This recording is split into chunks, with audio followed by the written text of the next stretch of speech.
Hello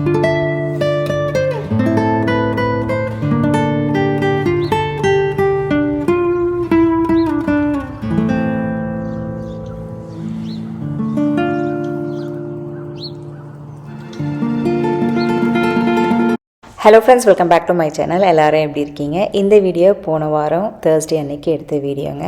போன வாரம் whole week எங்களுக்கு ஸ்ப்ரிங் பிரேக்கில் இருந்தோம் வீட்டில். ஆனால் என்னோடய பெரிய பொண்ணு மட்டும் கிளாஸஸ் போயிட்டு இருந்தாங்க. மார்னிங் 8 o'clock ஸ்டார்ட் ஆகி ஈவினிங் 4 o'clock முடியும். டிரைவிங் எட்க்கு தான் போயிட்டு இருந்தாங்க. டிரைவிங் எட்ன்றது வேறு எதுவும் இல்லைங்க, டிரைவிங் லெசன்ஸ் கற்றுக்கிறது, டிரைவிங் எஜுகேஷனை தான் வந்து டிரைவிங் எட்ன்றது. இந்த ஊரில் பசங்கள்லாம் 16 வயசுலேயே வண்டி ஓட்ட கற்றுக்குவாங்க. எல்லாருமே ஹை ஸ்கூலுக்கு வந்து பார்த்திங்கன்னா காரில் தான் வருவாங்க. 11th and 12thலேயே பசங்க கார் கொண்டு வந்துடுவாங்க. ஆனால் என்னோடய பொண்ணுக்கு நாங்கள் லேட்டாக தான் வந்து ஸ்டார்ட் பண்ணோம். ஏன்னா அவங்களுக்கு வந்து பிஸியாக இருந்தாங்க. 10th 11th ஃபுல்லாக வந்து பார்த்திங்கன்னா வாலண்டரி சர்வீஸ் பண்ணிகிட்டு இருந்தாங்க, இன்டர்ன்ஷிப் பண்ணிகிட்டு இருந்தாங்க, நிறைய ப்ராஜெக்ட் ஒர்க்கு, நிறைய படிக்கிறதுக்கெல்லாம் இருந்தது. அதெல்லாம் டிஸ்டர்ப் பண்ணல. ஏன்னா அதெல்லாம் மெயின், அதெல்லாம் வந்து ஃபஸ்ட்டு பண்ணிவிடுங்க, அதுக்கப்புறமா இது மெதுவாக கற்றுக்கலாம். இந்த ஸ்ப்ரிங் பிரேக்கில் அவங்களுக்கு எதுவுமே கிடையாது. ப்ராஜெக்ட் எல்லாம் முடிச்சிட்டாங்க. அதுக்கப்புறம் வாலண்டரி சர்வீஸும் எல்லாம் முடிஞ்சிருச்சு. இந்த 1 week சும்மா தான் இருப்பாங்க வீட்டில். அதால் நாங்கள் ஜாயின் பண்ணிட்டோம். இப்போ இதுக்கு வந்து ப்ரைஸ் வந்து பார்த்திங்கன்னா $135. இது வந்து இங்கே ஒரு கம்யூனிட்டி காலேஜ் இருக்குது, அதில் தான் பண்ணாங்க. அதில் வந்து பண்ணோம்னா புக்கு தரமாட்டாங்க. இதுவே AAAல மெம்பராக இருந்து அங்கே வந்து நம்ம ஜாயின் பண்ணோம்னா அவங்க வந்து புக்கு ப்ரொவைட் பண்ணுவாங்க. புக்கோட ப்ரைஸ் $65ங்க. அமேசான்லேயும் $65க்கு தான் விற்கிறாங்க. நான் அமேசான்லேயே புக் பண்ணிட்டேன். ப்ரைமில் ஒரே நாளில் வந்துடுத்தேன். மண்டே டு ஃப்ரைடே வரைக்கும் லெசன்ஸ் எடுத்துருவாங்க. ஃப்ரைடே அன்றைக்கி அவங்களுக்கு ஒரு ரிட்டன் டெஸ்ட் இருக்குது. அந்த ரிட்டன் டெஸ்ட் பாஸ் பண்ணிட்டாங்கன்னா அவங்களுக்கு சர்டிஃபிகேட் கொடுத்துருவாங்க. அதை எடுத்துகிட்டு போய் நம்ம டிஎம்வியில் காமிக்கணும். டிஎம்வின்றது டிபார்ட்மெண்ட் ஆஃப் மோட்ரு வெஹிக்கிள்ஸ். அங்கே எடுத்துகிட்டு போய் காமிச்சோம்னா அவங்க வந்து கண்டெஸ்ட் எடுத்துகிட்டு அதுக்கப்புறம் அவங்களுக்கு பர்மிட் கொடுத்துருவாங்க. அதில் வந்து நம்ம டிரைவிங் வந்து கற்றுக்கலாம். அந்த பர்மிட் வச்சு நம்ம டிரைவிங் கற்றுக்கிட்டு ஒரு 50 hours வேறு கம்ப்ளீட் பண்ணோம். 40 hour வந்து பார்த்திங்கன்னா டேயில் வண்டி ஓட்டி கற்றுக்கணும். நைட்டில் ஒரு 10 hours ஓட்டி நம்ம கற்றுக்கிட்டோம்னா அதுக்கப்புறம் ஒரு அப்பாயின்மெண்ட் போட்டு நம்ம அங்கே போய் டிரைவிங் டெஸ்ட்டு கொடுக்கணும். அதை கிளியர் பண்ணிட்டோம்னா நம்மளுக்கு வந்து டிரைவிங் லைசன்ஸ் கொடுத்துருவாங்க. மார்னிங் பிரேக்ஃபாஸ்ட்க்கு இட்லி, பீனட் சட்னி, ஸ்மூத்தி கொடுத்துட்டேன். சாப்பிட்டுட்டு கிளம்பிட்டாங்க. மத்தியானம் லஞ்சுக்கு சாலட் மட்டும் எடுத்துகிட்டு போயிருக்காங்க. மற்றதெல்லாம் எதுவும் வேணான்ட்டாங்க. அதுவே போதும். இப்போ என்னன்னு தெரில, வர வர சாப்பாடு ரொம்ப கம்மி பண்ணிட்டாங்க எல்லோரும். எனக்கு இன்றைக்கி டாக்டர் அப்பாயின்மெண்ட் இருக்குங்க 10 மணிக்கு. அதுக்கு முன்னாடி நான் காராமணி ஊற வச்சுட்டு போனேன்னா வந்தோடனே குழம்பு பண்ணுறதுக்கு ஈஸியாக இருக்கும். சாதம் காலையிலே வடிச்சிட்டேன். வந்தோடனே குழம்பு, அதுக்கப்புறம் கோவக்காய் பொரியல், கோஸ் பொரியல் தான் பிளான் பண்ணியிருக்கேன். எவ்வளோ நேரம் ஆகும்னு தெரியல ஹாஸ்பிட்டலில். ஏன்னா சில நேரத்தில் போனோடனே கூப்பிட்ருவாங்க அப்பாயின்மெண்ட்டு, சில நேரத்தில் கொஞ்சம் லேட் ஆகும். எனக்கு வந்து 10 மணி அப்பாயின்மெண்ட்டு. நான் பார்த்திங்கன்னா இங்கேயே 9:30 மணி ஆகுது வீட்டில் இருக்கேன். இது வந்து பார்த்திங்கன்னா எமர்ஜென்சி. இது இங்கே வச்சுப்பேன். இப்போ நான் வேலைக்கெல்லாம் போகிறேன்னா அது வேறையாக இருக்கும். வீட்டில் இருக்கேன்னா அதுக்கு வேறு போடுவேன். ஒரு கிட்டத்தட்ட ஒரு 4-5 சன்ஸ்க்ரீன் இருக்குது என்கிட்ட. ஸ்டில்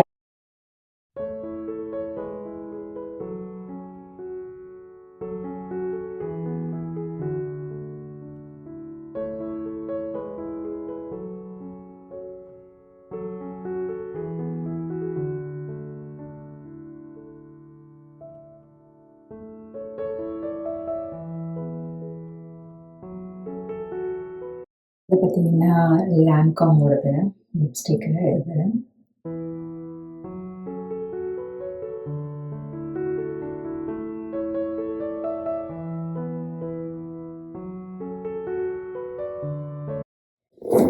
ஹாஸ்பிட்டலில் சிம்பிளாக ஸ்டார்ட்லாம் இருக்கட்டும்னு சொல்லிட்டு இயர்லி செக்கப் தான் வந்திருக்கேங்க. இந்த இயர்லி செக்கப்பில் நம்மளுக்கு பிபி செக் பண்ணுவாங்க. அதுக்கப்புறம் வந்து ஃபிசிக்கல் எக்ஸாம் பண்ணுவாங்க. அதுக்கப்புறம் வந்து பார்த்திங்கன்னா நம்மளுக்கு வந்து லேப் டெஸ்ட் கொடுப்பாங்க. சுகர் லெவல் பார்க்க சொல்லுவாங்க. அதுக்கப்புறம் கொலஸ்ட்ரால் எவ்வளோ இருக்குது அதெல்லாம் பார்க்க சொல்லுவாங்க. லேப் டெஸ்ட் எடுத்து நம்ம வந்து லேப்லேருந்தே டாக்டருக்கு வந்துடும். அவங்க வந்து கால் பண்ணி சொல்லுவாங்க. எதனா ப்ராப்ளம் இருந்தால் கால் பண்ணுவாங்க. இல்லைனா இல்லை எல்லோரும் நார்மலாக இருக்குது, நீங்கள் என்ன கண்டினியூ பண்ணுறீங்களோ அதே கண்டினியூ பண்ணுங்கன்னுவாங்க. டேப்லெட்ஸ் எல்லாம், சப்ளிமெண்ட்ஸ் எல்லாம், ஏதாவது நம்மளுக்கு வந்து வைட்டமின் டி அதெல்லாம் கம்மியாக இருந்ததுன்னா மட்டும் சப்ளிமெண்ட் எடுத்துக்க சொல்லுவாங்க. இயர்லி செக்கப்பில் வந்து பார்த்திங்கன்னா கைனகாலஜிஸ்ட் கூட வரும். அதுக்கப்புறம் வந்து டென்டல் வந்துடும். அதுக்கப்புறம் ஐ செக்கப் வந்துடும். நான் ஐ செக்கப் வந்து முடிச்சிட்டேன், டென்டலும் முடிச்சிட்டேன். போன மாதம் தான் கைனகாலஜி கிட்ட போயிட்டு வந்தேங்க. அங்கே வந்து வருஷம் பேப்ஸ்பியர் டெஸ்ட் எடுப்பாங்க. நான் இந்த வருஷம் எனக்கு பேப்ஸ்பியர் டெஸ்ட் எடுக்கல. கேட்டதுக்கு 3 இயர்ஸ்க்கு ஒன்ஸ் எடுத்தால் போதும்னு சொல்லிட்டு இப்போ ரிசர்ச் வந்திருக்குங்களாம். ஏன்னா அட்வான்ஸாக வந்து பார்க்குறதால வருஷம் எடுக்கணும்னு அவசியம் இல்லை, டெக்னாலஜி நல்லா இப்போது அட்வான்ஸ் ஆகிடுச்சு சொல்லிட்டு சொன்னாங்க. எனக்கு ரொம்ப சந்தோஷம். இல்லைன்னா வருஷம் அது கண்டிப்பாக எடுத்துருவாங்க. அந்த ரிசல்ட் வர வரைக்கும் பயமாகவே இருக்கும்.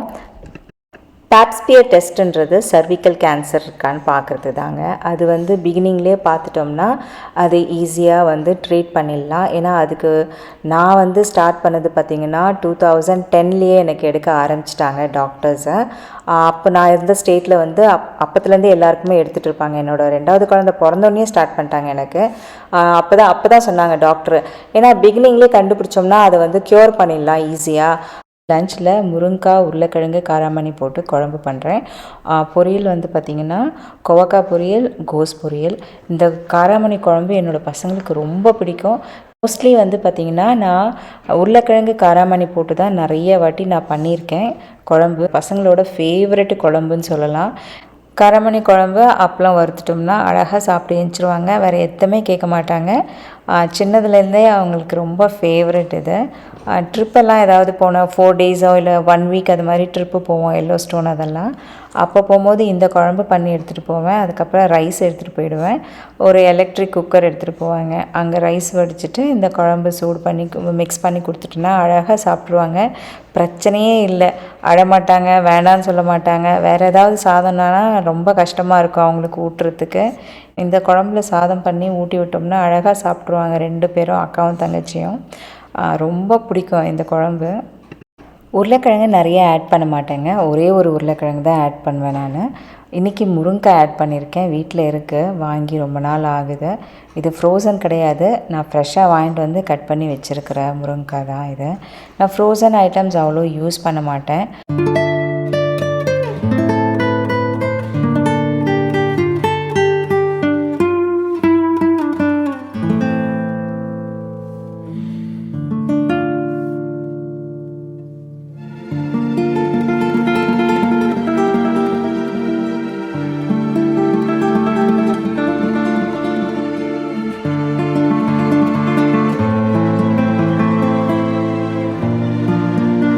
பொரியல் ஆகிட்டுருக்குங்க. அதுக்குள்ளே தேங்காய் உடச்சிடலான்னு இந்தியன் ஸ்டோர்லேருந்து வாங்கிட்டு வந்திருந்தேன் 2 தேங்காய்.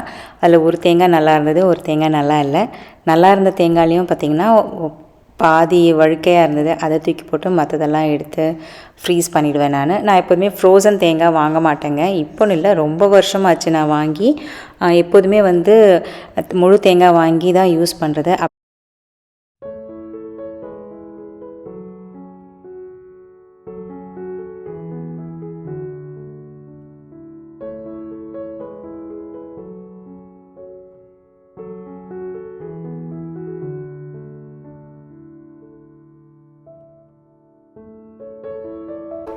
எங்கள் வீட்டில் எப்போதுமே 2 பொரியல் கண்டிப்பாக இருக்கணுங்க. ஏன்னா என்னோடய ஹஸ்பண்ட் வந்து அவங்க வீட்டில் அப்படி பழகிட்டாங்க. எங்கள் அம்மா வீட்டில் வந்து பார்த்திங்கன்னா ஒரு காய் போட்டு குழம்பு பண்ணாங்கன்னா ஒரே ஒரு காய் பொரியல் பண்ணி வைப்பாங்க. ஏன்னா குழம்புல காய் இருக்கு இல்லையா, அதால். ஆனால் என்னோடய ஹஸ்பண்ட் வீட்டில் எப்படின்னா அவங்க வீட்டில் குழம்புல காய் போட்டு பண்ணாலும் 2 பொரியல் இல்லை 3 பொரியல் பண்ணணும். கல்யாணம் ஆன புதுசில் நான் ஒரு பொரியல் பண்ணி வச்சேன்னா இன்னும் ஒரு பொரியல் மட்டும் பண்ணியிருக்கேன்னு கேட்பாரு. கண்டிப்பாக 2 பொரியல் பண்ணணுன்னுவார். அது எனக்கு வந்து பழகிடுச்சு. என்னோடய ஃப்ரெண்ட்ஸ் எல்லாருமே கேட்பாங்க, ஃபோன் பண்ணனா இன்றைக்கி என்ன குழம்புன்னு, இன்றைக்கி என்ன சமையலுன்னு கேட்டாங்கன்னா நான் சொல்லுவேன் 2 பொரியல், அதுக்கப்புறம் ரசம், கண்டிப்பாக ரசம் இருக்கும், ரசம், அதுக்கப்புறம் குழம்பெல்லாம் சொன்னேன்னா அவங்க வந்து கேட்பாங்க எப்படி நீ 2 பொரியல் பண்ணுறேன்னு. அதுவும் குட்டி பசங்களை வச்சுட்டு எப்படி பண்ணுறேன்னு கேட்பாங்க. அது யூஸ் டு ஆகிடுச்சு எனக்கு. அதால் இப்போ எனக்கு என்னென்னா கண்டிப்பாக நான் யோசனை பண்ணும்போது 2 பொரியலாக தான் யோசனை பண்ணுவேன். நான் ஒரு பொரியலுன்னு யோசனை பண்ணவே மாட்டேன். சில நேரத்தில் ஒரு பொரியல் பண்ணிட்டேன்னா கூட அடுத்தது வந்து 2வது வந்து முட்டை பாயில் பண்ணியோ இல்லை முட்டை ஆம்லெட்டோ போட்டு கொடுத்துருவேன். கம்பல்சரி வந்து எங்கள் வீட்டில் 2 பொரியல் வந்து சாப்பிடுவாங்க. இது கிட்டத்தட்ட எனக்கு கல்யாணம் ஆகி ஒரு 6 மாதத்துலேருந்து நான் பழக ஆரம்பிச்சது. அப்படியே கண்டினியூ ஆகிட்டே இருக்குது.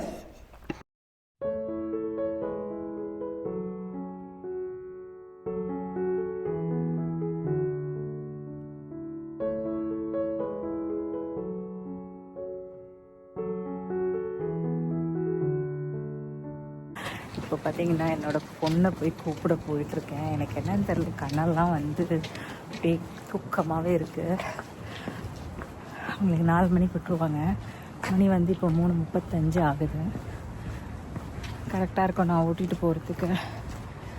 டிராஃபிக் இருக்கும் கொஞ்சம், அதுதான் மெயினு.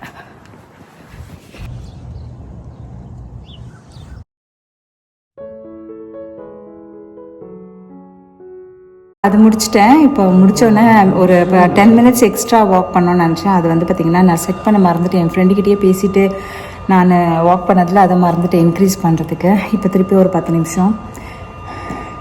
சில நேரத்தில் பார்த்திங்கன்னா 30 நிமிஷத்துலேயே ஸ்டாப் பண்ணிடுவேன். இன்றைக்கி வந்து கொஞ்சம் வாக் பண்ணலாம் தான் தோணுச்சு எனக்கு. சரி, ஓகே, அதில் இப்போ ஒரு 10 மினிட்ஸ் எக்ஸ்ட்ரா பண்ணணும். ஏன்னா கேலோரி வந்து கம்மியாக பர்ன் பண்ணியிருக்கேன் நான். முதல்லலாம் ஜிம்முக்கு வந்தேன்னா 2 ஹவர் பண்ணுவேங்க. 1 ஹவர் வந்து வெளியே வாக் பண்ணுவேன். அடுத்த 1 ஹவர் வந்து பார்த்திங்கன்னா ஜிம்மில் வந்து எல்லா ஒர்க் அவுட்டும் பண்ணிடுவேன் நான். ஆனால் இப்போ வந்து டைம் இல்லை எனக்கு. காலையில் பசங்க கிளம்புனோன்னா ஸ்கூலில் இருக்குது, நான் கிளம்புற மாதிரி ஆகிடுச்சு. அதால் வந்து பார்த்திங்கன்னா என்னால் ஜிம்மு பக்கமே வர முடியல. எப்போல்லாம் டைம் கிடைக்குதோ அப்போல்லாம் வந்து பண்ணுறது. பிரேக்கில் நம்ம யூட்டிலைஸ் பண்ணோன்னு சொல்லிட்டு இந்த 5 நாளைக்கு வந்துட்டுருக்கேன் நான் தொடர்ந்து. ஒர்க் அவுட் முடிச்சுட்டு வந்தாச்சுங்க. எப்போதுமே இந்த லீஸ் ஆஃபீஸ் கிட்டே இருக்க செரி பிளாசம் ட்ரீ ரொம்ப அழகாக இருக்கும். வருஷம் இங்கே வந்து நான் ஃபோட்டோ எடுக்கிறது வழக்கம். வீட்டுக்கு வந்த உடனே மத்தியானம் கொஞ்சம் சாமான்லாம் இருந்தது, அதெல்லாம் வாஷ் பண்ணிவிட்டு அதுக்கப்புறமா நைட்டு டின்னருக்கு ரெடி பண்ணிகிட்ருக்கேன்.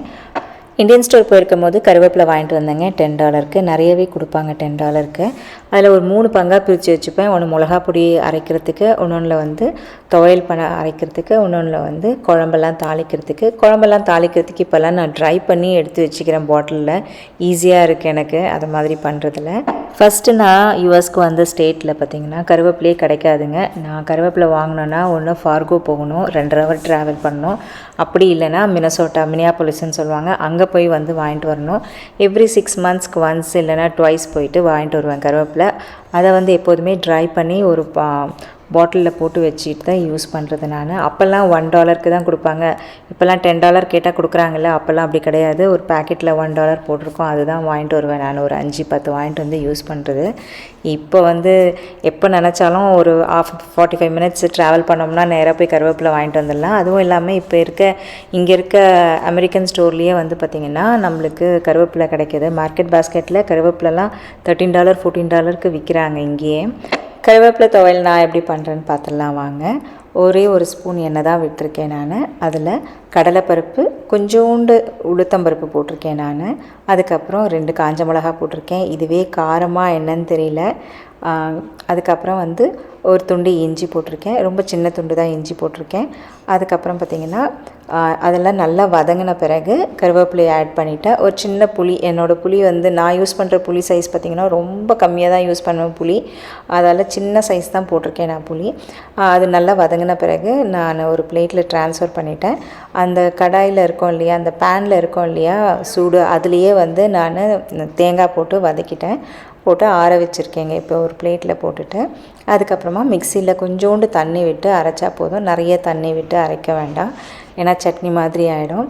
இது மாதிரி நான் வந்து இந்த துவையல் வந்து பார்த்திங்கன்னா 2 நாளைக்கு வச்சுப்பேன் நான். ஃபஸ்ட் டைம் பண்ணும்போது மட்டும் பசங்களுக்கு கொடுக்குவேன். சின்ன வயசில் நாங்கள் நிறைய துவையல் சாப்பிட்ருக்கோங்க. துவையல் பண்ணிவிடுவாங்க, குழம்பெல்லாம் இருக்கும். முதல்ல வந்து துவையல் போட்டு சாதத்தில் மிக்ஸ் பண்ணி சாப்பிட்ருவோம். அதுக்கப்புறம் தான் குழம்பு, ரசம் அதெல்லாம் ஊற்றிக்கிறது. டெய்லியும் வந்து பார்த்திங்கன்னா துவையல் இருக்கும் எங்கள் வீட்டில். அம்மா வந்து பண்ணிவிடுவாங்க. உடச்சக்கல்ல அப்புறம் வந்து காஞ்ச மிளகாலாம் வச்சு ஒரு துவையல் பண்ணுவாங்க. அதுதான் என்னோடய ஃபேவரட் துவையல். அது வந்து பார்த்திங்கன்னா காலையில் கண்டிப்பாக எங்கள் வீட்டில் வந்து கஞ்சி இருக்கும். கஞ்சி, அதுக்கப்புறம் இந்த துவையல் கொடுப்பாங்க. அதுக்கப்புறமா ஒரு 1 ஹவர் கழித்து திருப்பியும் டிஃபன் கொடுப்பாங்க. இட்லியோ இல்லை சப்பாத்தியோ கொடுப்பாங்க.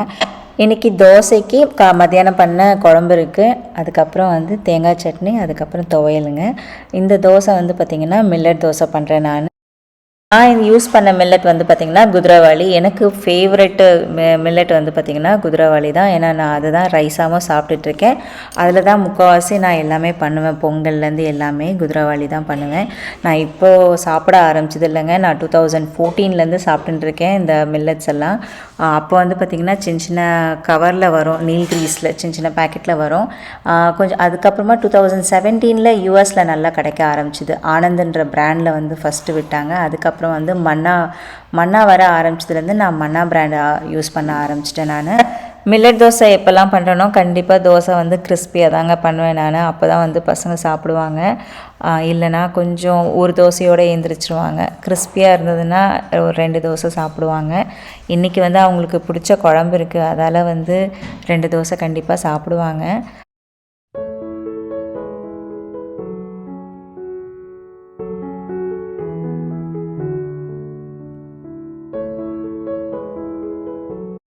ஓகே ஃப்ரெண்ட்ஸ், இந்த வீடியோ நான் இங்கேயே முடிச்சுக்கிறேன். இந்த வீடியோ உங்களுக்கு பிடிச்சிருந்தா லைக் பண்ணுங்கள், ஷேர் பண்ணுங்கள் அண்ட் சப்ஸ்கிரைப் பண்ணுங்கள்.